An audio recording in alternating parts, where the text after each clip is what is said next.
10 دن کیوں اہم ہیں؟ حالات پریشان کن ہیں۔ ملک میں اس وقت ڈیڈ لاک کی صورتحال ہے۔ ڈیڈ لاک بڑھا تو سسٹم ڈیریل ہو سکتا ہے۔ بہت کچھ ایسا بھی ہو رہا ہے جو رپورٹ نہیں کیا جا سکتا۔ میڈیا مالکان کو خفیہ ایجنسیوں کے میس میں جو ہے وہ بلایا گیا تھا۔ پاکستان نے جناب ایک معاملے کے اندر جو ہے وہ پہلا نمبر اپنا کھڑکا دیا ہے کہ راوی اس وقت بھی چین ہی چین لکھ رہا ہے۔ سابق کپتان شاہد آفریدی انہوں نے اصرار کیا ہے شوکت خانم اسپتال کو جو ہے وہ چندہ نہ دیں کیونکہ وہ فنڈز اسپتال کے بجائے ملک کے خلاف آن لائن مہم چلانے کے لیے استعمال ہوتے ہیں۔ السلام علیکم ناظرین، میں ہوں منصور علی خان، اپنے ڈیجیٹل چینل کے اوپر آپ کو خوش آمدید کہوں گا۔ ناظرین، اگلے 10 دن کیوں اہم ہیں اور ساتھ ہی ساتھ اگلے 10 دن میں کون سی ایسی ڈیولپمنٹ ہونے جا رہی ہے؟ حکومت کے ایک سینئر وفاقی وزیر نے جو ہے وہ اس سلسلے میں تبصرہ کیا ہے اور انہوں نے کچھ اشارے دیے ہیں۔ تھوڑی دیر میں وہ اشارے آپ کے ساتھ شیئر کرتے ہیں۔ اسلام آباد سے اور کیا خبریں آ رہی ہیں اس کی ساری تفصیلات آپ کے سامنے رکھتے ہیں، کیونکہ بہت کچھ ہو رہا ہے اور بہت کچھ ایسا بھی ہو رہا ہے جو رپورٹ نہیں کیا جا سکتا۔ یہ بھی میں آپ کو بتا دوں، صورتحال کچھ اس طرح کی بنی ہوئی ہے کہ رپورٹ نہیں کیا جا سکتا۔ لیکن خیر، اس سے پہلے آپ سے ریکویسٹ ہے کہ چینل کو سبسکرائب کرنا مت بھولیے، بیل آئیکن پریس کیجیے گا۔ 15 لاکھ سبسکرائبرز کے ٹارگٹ کی طرف جو ہے وہ ہم لوگ رواں دواں ہیں اور بڑی تیزی سے سفر جو ہے وہ اب کٹ رہا ہے۔ تو اگر آپ کو ویڈیو پسند آئے اسے لائک کا بٹن ضرور دبائیے گا، کامنٹ کیجیے گا نیچے، آپ کی رائے ہمارے لیے بہت ضروری ہے۔ یہ کویشچنز جو آپ لوگ مختلف ویڈیوز کے اندر نیچے لکھتے ہیں نا، پھر ہماری کوشش ہوتی ہے کہ ویکینڈ کے اوپر جو ہے ہم ایک ویڈیو کر سکیں جس کے اندر آپ کے کویشچنز جو ہیں، جو امپورٹنٹ کویشچنز ہوتے ہیں وہ ہم شامل کر سکیں۔ تو آپ کے ذہن میں کوئی کویشچنز ہو تو وہ بھی آپ نیچے جو ہے لکھ سکتے ہیں۔ اچھا جی، پاکستان نے جناب ایک معاملے کے اندر جو ہے وہ پہلا نمبر اپنا کھڑکا دیا ہے۔ ویسے تو ہمارے مشکل ہی ہوتی ہے، ظاہری بات ہے، جوڈیشری ہماری دیکھ لیں، سیاست ہماری دیکھ لیں، کھلاڑی ہمارے دیکھ لیں، ورلڈ کپ سے باہر ہو جاتے ہیں، میڈل ساڑھے کو آندہ کوئی نہیں۔ ابھی اولمپکس ہو رہی ہے، امیدیں کم ہی ہیں۔ جیولن تھرو کے اندر مجھے تو امید ہے، لیکن باقی جگہوں پہ مجھے امید کم ہے کہ وہاں سے کوئی ہمیں ملے گا۔ ہو سکتا ہے ریسلنگ والی سائڈ یا پتہ نہیں، باقی تو مجھے بہت کم امید ہے۔ لیکن ایک چیز کے اندر جناب ہم نے اپنا نام پیدا کر دیا ہے اور وہ یہ ہے کہ جناب خطے کے اندر سب سے تیز آبادی ہماری بڑھ رہی ہے۔ یہ جناب یہ نمبر سامنے آئے ہیں، تو پاکستان جو ہے اس کی 7ویں اور پہلی ڈیجیٹل مردم شماری کی تفصیلی نتائج جو ہے وہ سامنے آ گئے ہیں، اور ادارہ شماریات کے مطابق پاکستان میں آبادی بڑھنے کی شرح خطے میں سب سے زیادہ تیز ہے۔ پاکستان کی آبادی جناب 24,14,90,000 افراد کے اوپر بتائی گئی ہے اور یہ دنیا کا 5واں بڑا ملک بن گیا ہے، اور اضافے کی جو سالانہ شرح ہے وہ 2.55% کے حساب سے ہم ماشاءاللہ بڑھتے جا رہے ہیں، اور تیزی سے اضافے والے دنیا کے ٹاپ 30 ملکوں میں ہمارا ماشاءاللہ شمار ہوتا ہے۔ صرف 27 ملکوں میں آبادی بڑھنے کی شرح جو ہے وہ پاکستان سے زیادہ ہے۔ ساڑھے کو بھی بات دے گئے، لیکن خطے میں ہم سب سے تیز ہیں۔ خطے کے ایشیا کے حوالے سے یہ جو ایریا ہے اس حوالے سے ہم سب سے تیز ہیں، اور اس میں کہا گیا ہے کہ موجودہ رفتار اگر برقرار رہی تو 2050 تک، یہی تقریباً کوئی اگلے 26 سال کے بعد، ہماری یہ آبادی جو ہے ماشاءاللہ ڈبل ہو جائے گی جس سپیڈ سے ہم لوگ چل رہے ہیں۔ اور پاکستان کی 51.48% آبادی جو ہے اب مردوں کے اوپر ہے، 48.51% جو ہے وہ خواتین میں ہے، اور اس میں 61% آبادی جو ہے وہ دیہات میں ہے، اور صرف 39% آبادی جو ہے وہ شہروں کے اندر ہے۔ تو مردوں کی تعداد جو ہے اب زیادہ ہو چکی ہے۔ پہلے ایک زمانے میں عورتوں کی تعداد پاکستان میں زیادہ ہوتی تھی، اب مردوں کی تعداد جو ہے وہ زیادہ ہو چکی ہے۔ لیکن ظاہری بات ہے، ہمیں نہ کوئی سکھائے گا نہ ہمیں کوئی بتائے گا، کیونکہ یہ اتنا ٹیبو ایک سبجیکٹ ہے کہ اس کے اوپر جو ہے وہ بات کرنے سے بھی لوگ کتراتے ہیں کہ اس کے بارے میں کیا بات کرنا ہے، یا اس کی ریزنز جو ہیں وہ کیا بتائی جائے۔ دے دھڑا جو ہے ہم آبادی بڑھانے کے اوپر ہی ہمارا زور ہوتا ہے، تو ہم سب قصوروار ہیں، ہم بھی قصوروار ہیں، سب کے سب قصوروار ہیں اس سارے معاملے کے اندر۔ اچھا جی، اب آ جائیں وہ جو امپورٹنٹ ایک بیان سامنے آیا ہے، وہ ہے جناب خواجہ آصف صاحب کا۔ کل رات کو وہ عاصمہ شیرازی صاحبہ کے شو کے اندر موجود تھے، انہوں نے کچھ بڑی امپورٹنٹ باتیں کی اور اس کو نا ذرا ڈیکوڈ کرنے کی ضرورت ہے۔ ایک تو انہوں نے یہ جو رپورٹ آئی ہے، فچ کی رپورٹ آئی ہے، جو یہ کہتی ہے کہ جناب موجودہ حکومت جو ہے وہ 18 مہینے تو موجود ہے۔ اب اس کو ڈیپینڈ کرتا ہے آپ ٹیبل کی کس سائڈ پہ بیٹھے ہیں۔ مطلب میں دیکھ رہا تھا پی ٹی آئی کے لونڈے لپاڑے کہہ رہے تھے جی 18 مہینے کی بس حکومت رہ گئی، اس کے بعد فارغ، جبکہ نون لیگ والی سائڈ جو ہے نا وہ یہ کہہ رہی ہے کہ 18 مہینے تو ساری حکومت ہے ہی ہے، اس سے پہلے نہیں ہم جا رہے۔ ڈیپینڈ کرتا ہے کہ وہ آپ کس طرح دیکھ رہے ہیں۔ تو انہوں نے کہا یہ جو فچ جو ہے وہ ایک کریڈٹ ریٹنگ کا ادارہ ہے، اور کریڈٹ ریٹنگ کرتے ہوئے سیاسی حالات بھی دیکھتا ہے۔ اس وقت سارے حالات دیکھیں تو پریشان کن ہے۔ یہ تو سب سے پہلے خواجہ آصف صاحب ایکسیپٹ کر رہے ہیں کہ حالات پریشان کن ہیں۔ حالات بہتر نہ ہوں تو کوئی پلاننگ نہیں کر سکتے۔ پیپلز پارٹی ہمارے ساتھ ہے، مگر حالات کو دیکھنے میں اختلافات ہو سکتے ہیں۔ پی ٹی آئی پر پابندی کے حوالے سے پیپلز پارٹی سے مشاورت نہیں کی گئی ہے. اب یہ آپ صرف اس بات سے اندازہ کر لیجئے کہ وفاقی کابینہ کے جو منسٹرز ہیں وہ ان کی ہی آپس میں مختلف رائے پائی جاتی ہے.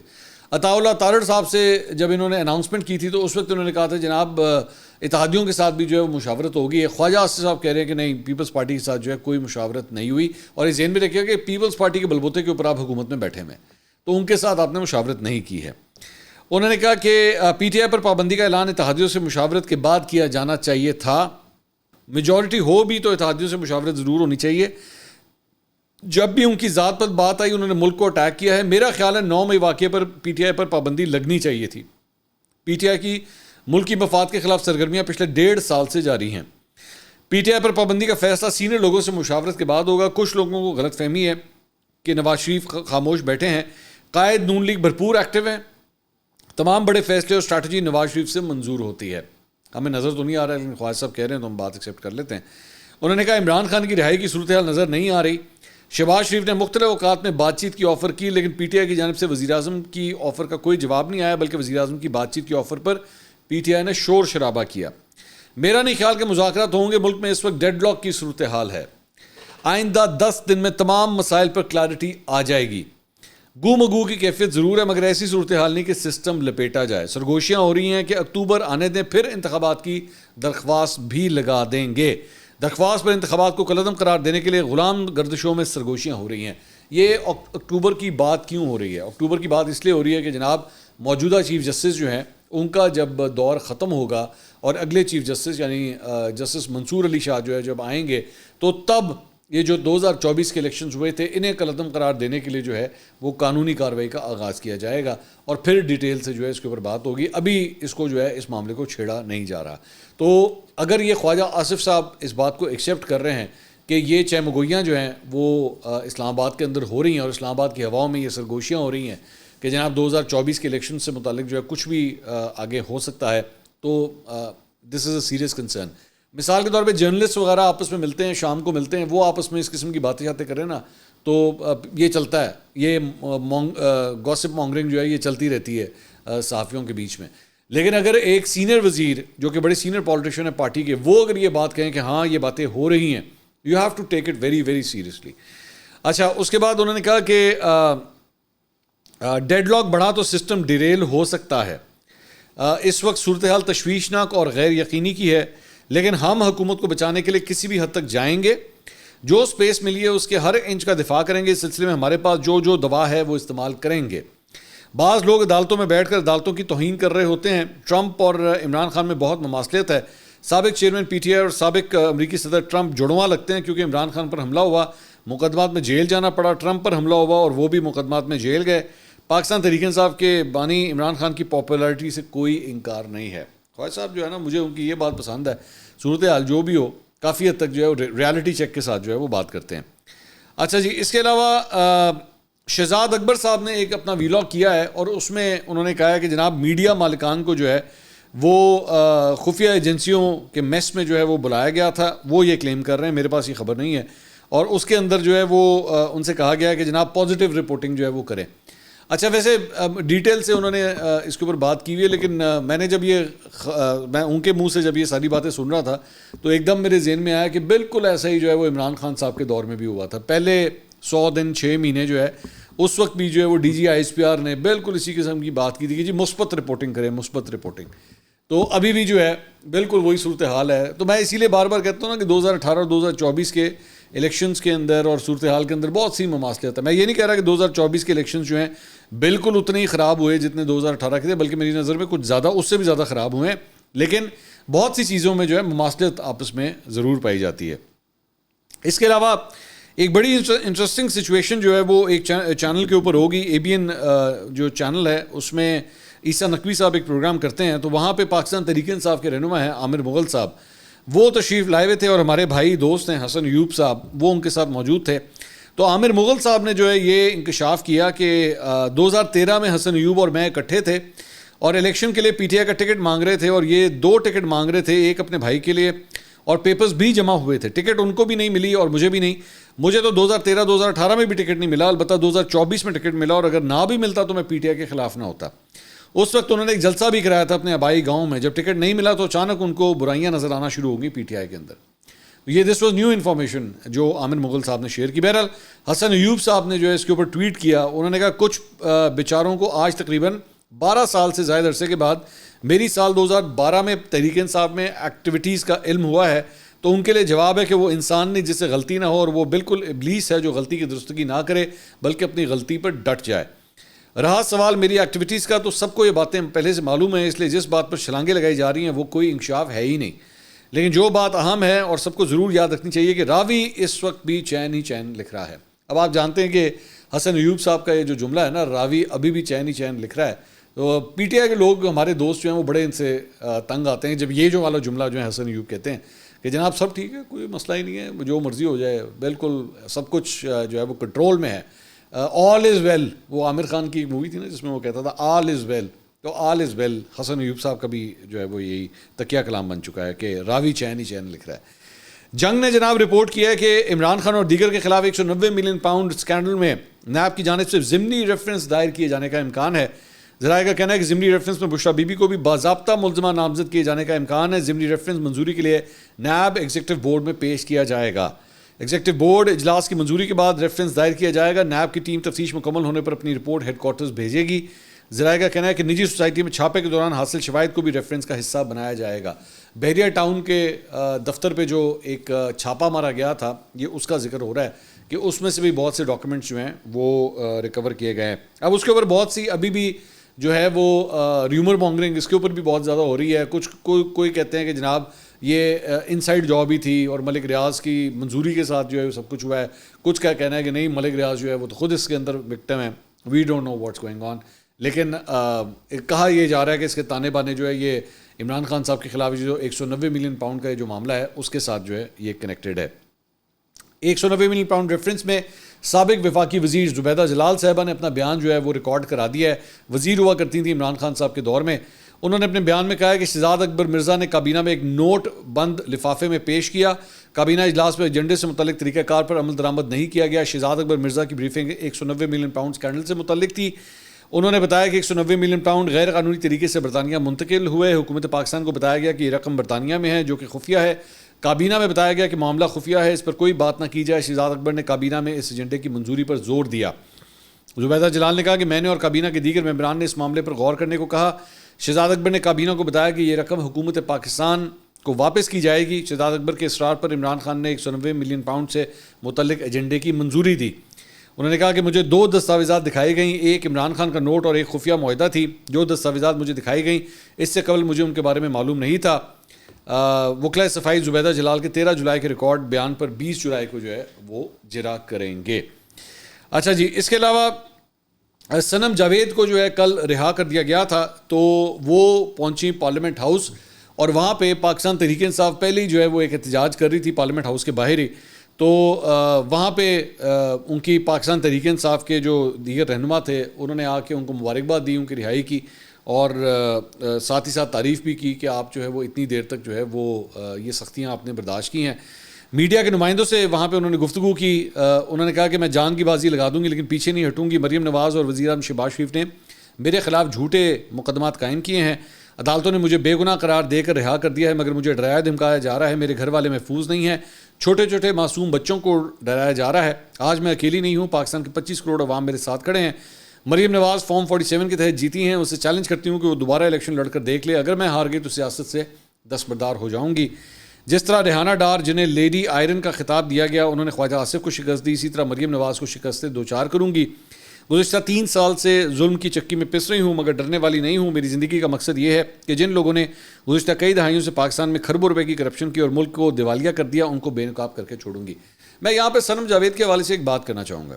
دیکھیے, اس میں کوئی دو رائے نہیں ہے کہ 14 مہینے تقریباً صنم جاوید نے بڑا مشکل وقت گزارا ہے, اور میں بار بار میں نے ان کے والد صاحب کو بھی بلایا پوڈ کاسٹ کے لیے, اور میں ان کے بارے میں یہ کہتا رہا کہ جس طرح بھی ان کو ٹریٹ کیا گیا ہے, مطلب یہ گرفتار ہونا رہا ہونا, گرفتار ہونا رہا ہونا, یہ جو ایک سیکوینس بنایا گیا تھا, دس از کوائٹ انفیئر.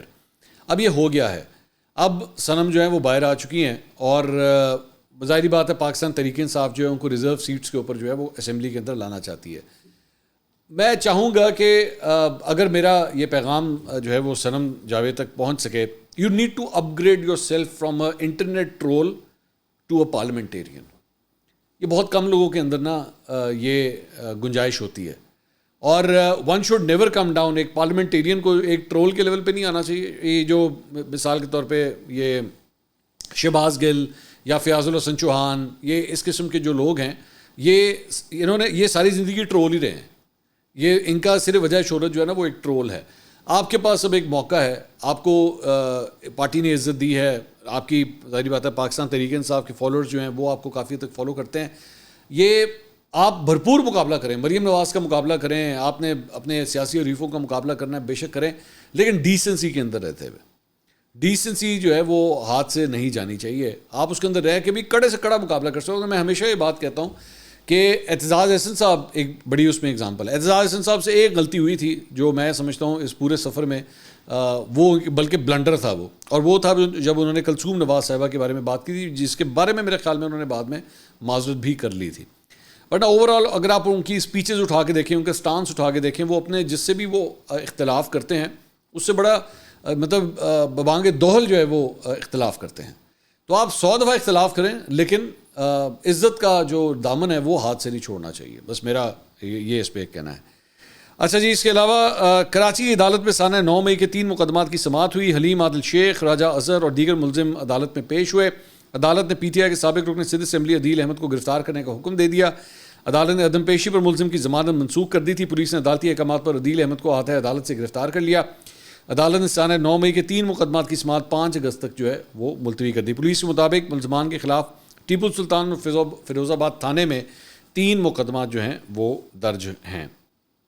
اچھا جی، اس کے علاوہ جناب تحریک انصاف اور عمران خان کی جانب سے اکثر و بیشتر جو ہے وہ سما نے رپورٹ کیا ہے کہ یہی شکایت دیکھنے کو ملتی ہے کہ انہیں جیل میں ملاقاتوں کے مشکلات کا سامنا ہے اور ان سے ملنے والوں کو اندر آنے کی اجازت نہیں دی جاتی. تاہم اب ان کی جیل میں اب تک ہونے والی تمام ملاقاتوں کے اعداد و شمار جو ہے وہ سامنے آئے ہیں. عمران خان نے ستمبر 2023 سے جولائی 2024 تک کل 1635 افراد سے ملاقاتیں کی ہیں. یعنی سال کے 365 دن میں فی دن اگر نکالے ہیں تو انہوں نے 6 لوگوں سے جو ہے وہ ملاقاتیں کی ہیں. ان کے کمرہ ملاقات میں 454 ملاقاتیں ہوئیں، جن میں فیملی سے 88، وکلا سے 223، سیاسی دوستوں سے 119، فیملی اسپیشل ڈاکٹر سے 14 ملاقاتیں شامل ہیں. عدالت میں 1181 ملاقاتیں ہوئیں، جن میں وکلا 591، فیملی 273، میڈیا نمائندے 317 شامل ہیں. اس کے علاوہ واٹس ایپ پر عمران خان کی بیٹوں سے 13 مرتبہ جو ہے وہ بات چیت کروائی گئی ہے. بڑی کسی نے ٹکا کے مانیٹرنگ کی ہے، ایک ایک ملاقات کو لٹرلی نوٹ کیا گیا ہے کہ کس کس سے ہو رہی ہے ملاقات. تو خیر یہ ڈیٹیلز جو ہیں وہ سما نے رپورٹ کی ہیں. اس کے علاوہ یہ رپورٹ کیا جا رہا ہے کہ یہ جو مسلم لیگ نون کا نظر ثانی کا جو معاملہ ہے مخصوص نشستوں کے کیس کے حوالے سے، اس پہ چند کورٹ رپورٹرز جو ہیں وہ یہ رپورٹ کر رہے ہیں کہ جناب جو پریکٹس اینڈ پروسیجر بل کے حوالے سے وہ جو کمیٹی ہے جو بیسکلی روسٹر بناتی ہے، وہ ان کے تحفظات ہیں کہ ابھی تک ڈیٹیل ججمنٹ نہیں آئی ہوئی. کیونکہ قانونی سرکلز کے اندر یہ بات ہو رہی تھی کہ ابھی ڈیٹیل ججمنٹ آئی نہیں ہے اس کیس کی، تو اس کی نظر ثانی اپیل جو ہے وہ کیوں فائل کی گئی ہے اور کس طرح فائل کر دی گئی ہے. البتہ یہ رپورٹ ہوا ہے کہ ان کی نظر ثانی درخواست کو نمبر الاٹ کر دیا گیا ہے اور 312 نمبر جو ہے ان کو الاٹ کیا گیا ہے. مخصوص نشستوں سے متعلق یہ نشستیں پی ٹی آئی کو دینے کا حکم ہوا تھا اور اس سلسلے میں جو ہے وہ نون لیگ کی جانب سے یہ درخواست جو ہے وہ دائر کی گئی ہے. اس کے علاوہ ایکسپریس نے رپورٹ کیا ہے کہ جناب نواز شریف نے سپریم کورٹ کے مخصوص نشستوں سے متعلق فیصلے اور سیاسی صورتحال پر اتحادی جماعتوں سے رابطے کا فیصلہ کیا ہے. ذرائع کے مطابق اتحادی جماعتوں کے قائدین سے مشاورت میں سپریم کورٹ کے فیصلے کے بعد کی سیاسی صورتحال کا اثر نو جائزہ لیا جائے گا. اور نواز شریف نے اپنی جماعت کی سینئر قیادت کے اجلاس سے قبل اتحادی جماعتوں سے رابطے کا فیصلہ کیا ہے اور وہ خود تمام جماعتوں کے قائدین سے رابطہ کریں گے. ذرائع کا کہنا ہے کہ نواز شریف، صدر آصف علی زرداری، چودھری شجاعت اور مولانا فضل الرحمان ایم کیو ایم اور عوامی نیشنل پارٹی سمیت بلوچستان سے اتحادی جماعتوں کی قیادت سے بھی رابطے کریں گے. لیٹس سی کہ وہ کتنے ایکٹیو ہوتے ہیں. اچھا جی، اس کے علاوہ ایک اور خبر جو ہے وہ جیو کے فیکٹ چیک ایکچولی نے وہ رپورٹ کی ہے کہ جناب سوشل میڈیا صارفین نے چند جگہوں پہ یہ الزام لگایا کہ جی سابق کپتان شاہد آفریدی انہوں نے کہ جی جیسے انہوں نے کوئی اصرار کیا ہے کہ شوکت خانم اسپتال کو جو ہے وہ چندہ نہ دیں کیونکہ وہ فنڈز اسپتال کے بجائے ملک کے خلاف آن لائن مہم چلانے کے لیے استعمال ہوتے ہیں. تو جیو فیکٹ چیک نے جو ہے اس کو چیک کیا اور انہوں نے کہا کہ جناب سابق کپتان شاہد آفریدی نے کسی قسم کا ایسا کوئی بیان نہیں دیا ہے. شاہد آفریدی سے فون پر پوچھا گیا تو انہوں نے اپنے سے منسوب اس بیان کو جعلی قرار دیتے ہوئے کہا کہ آپ کو لگتا ہے کہ میں ایسی کوئی بات کہہ سکتا ہوں. اس کے بعد شاہد آفریدی کے حالیہ انٹرویوز کا جائزہ لیا جیو فیکٹ چیک نے, تو ان کے پاس بھی ایسے کسی بھی بیان کو تلاش کیا جا سکے, لیکن ایسا کوئی بیان جو ہے وہ نہیں ملا. بلکہ 1 جولائی کو میڈیا سے بات کرتے ہوئے شاہد آفریدی نے شوکت خانم ہسپتال کی جانب سے کیے جانے والے کام کی تعریف کی تھی اور کہا تھا کہ ان کے والد کا علاج بھی شوکت خانم ہسپتال میں کیا گیا. مزید انہوں نے فلاحی تنظیموں پر سیاست کرنے والوں کے خلاف بات کی تھی. تو شاہد آفریدی جو ہے وہ پچھلے کئی دنوں سے, بلکہ کئی ہفتوں سے اب تو میں دیکھ رہا ہوں کہ پی ٹی آئی کے ٹرولز کا جو ہے وہ نشانہ بنتے ہیں, اور پچھلے دنوں تو وہ سلمان احمد نے بھی ان کے حوالے سے ایک فیک ویڈیو جو ہے وہ چلا دی تھی, اور اب یہ ایک غلط چیز دوبارہ جو ہے وہ ان کے ساتھ منسوخ کر دی گئی. افسوس کی بات ہے کہ صرف ایک سیاسی اختلاف کی بنا پہ, میں وہی آپ سے کہتا ہوں نا, بس کوئی ٹارگٹ بن جائے صحیح ان لوگوں کے سامنے, اس کے بارے میں جو ہے وہ ہر قسم کی جھوٹی بوٹی خبریں جو ہیں وہ بیٹھ کے لوگ چلانا شروع کر دیتے ہیں. اگلی ویڈیو میں آپ سے دوبارہ ملاقات ہوگی. اللہ حافظ.